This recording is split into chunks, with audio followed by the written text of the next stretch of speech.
বললাম তো চাঁদাবাজি তো বেটার আপনার জাকাতের চেয়ে, ফেতরার চেয়ে, নীলার চেয়ে। জাকাতের চেয়ে নাকি চাঁদাবাজি ভালো? নাউজুবিল্লাহ।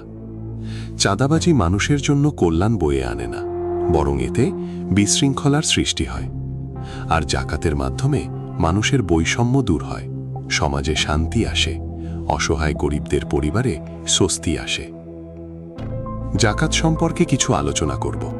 জাকাত কারা দেয়, কাদের দেওয়া হয়, সংক্ষিপ্ত আলোচনা করব ইনশাআল্লাহ।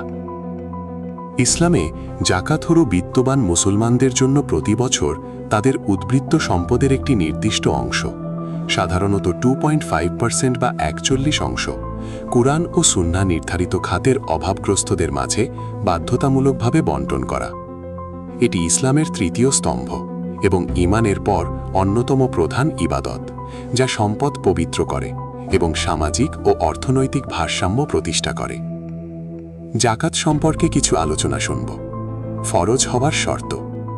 যে মুসলমানের কাছে প্রয়োজনীয় খরচের বাইরে 1 বছর ধরে 7.5 বা 7.5 ভরি সোনা অথবা 52.5 বা 52.5 ভরি রূপা বা সমমূল্যের অর্থ বা ব্যবসায়িক পণ্য থাকে, তার উপর জাকাত ফরজ।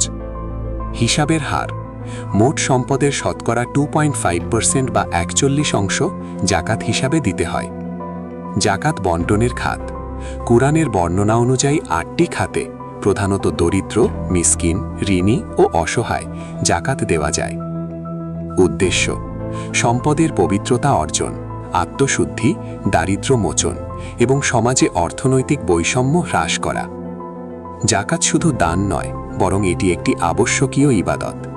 নিসাব পরিমাণ সম্পদ থাকলে তা আদায় করা প্রতি বছর আবশ্যক।